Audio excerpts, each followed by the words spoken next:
पुण्याच्या भोर तालुक्यातल्या नसरापूर येथे 3.5 वर्षाच्या चिमुरडीवर झालेल्या अत्याचार आणि हत्या प्रकरणाचा आज अंतिम निकाल लागणार आहे। पुणे जिल्हा सत्र न्यायालयात या प्रकरणाचा आज निकाल लागेल। महाराष्ट्र दिनी भोर तालुक्यातील नसरापूर येथे 3.5 वर्षाच्या बालिकेवर अत्याचार करून खून करण्यात आल्यानंतर राज्यभरात त्याचे पडसाद उमटले होते। गुन्हा घडल्यानंतर पावणे 2 महिन्यात या खटल्याचा निकाल आज लागतोय।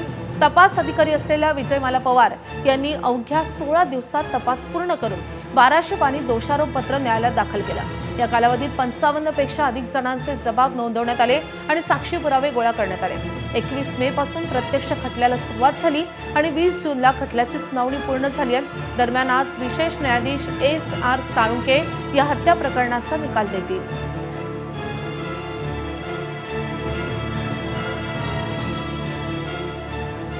दरम्यान नसरापूर प्रकरणातील मृत मुलीच्या वडिलांसोबत बातचीत केली आमच्या प्रतिनिधींनी, आपण पाहूया।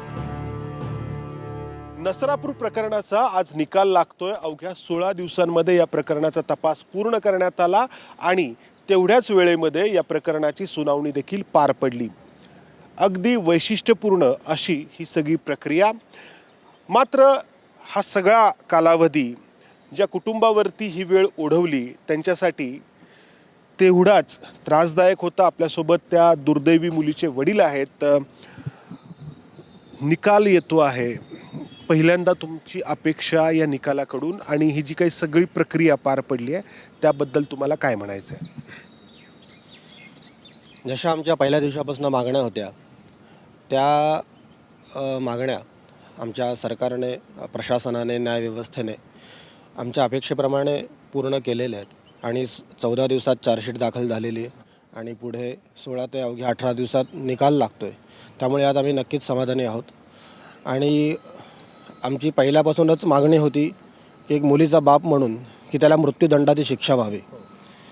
आज थोड्या वेळातच निकाल येईल। न्यायव्यवस्थेवरती माझा पूर्ण विश्वास आहेच आहे आणि न्यायदेवता जे म्हणेल ते आज आपल्याला लवकरात लवकर कळेलच। जर फाशीची शिक्षा सुनावली गेली तर एक मर्सी पिटिशन देखील तो आरोपी फाईल करू शकतो, तर या सगळ्याबद्दल तुम्हाला काय म्हणायचं?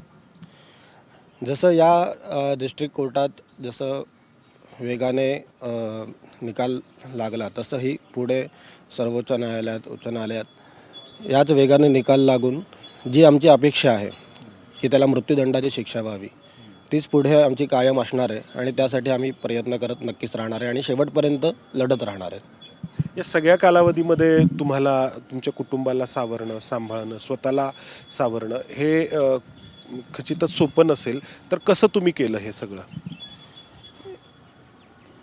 या प्रकरणानंतर आमचं कुटुंब पूर्ण उद्ध्वस्तच झालं होतं। म्हणजे मानसिक, शारीरिक, सामाजिक, आर्थिक सगळंच आम्ही यातून आमची खूप हानी झाली आणि हे दुःख पचवणं खूपच अवघड आहे। पण या दुःखातून आत्ता थोडंसं बाहेर पडतो आहे। आजही आम्ही रात्री दोघंही झोपेच्या गोळ्या घेऊनच झोपतो आहे। यातून माझे जे मित्रमंडळी असतील, माझं कुटुंब असेल, यांनी आम्हाला सावरण्याचा खूप प्रयत्न केला। आमचे सगळे सोसायटीतील सगळे आमचे सदस्य असतील, या सगळ्यांनी आम्हाला नक्कीच यातून बाहेर काढण्यासाठी प्रयत्न केला आणि आत्ता आम्ही थोडंसं यातून दुःखातून सावरतो आहे। त्यामुळे आहे व्यवस्था।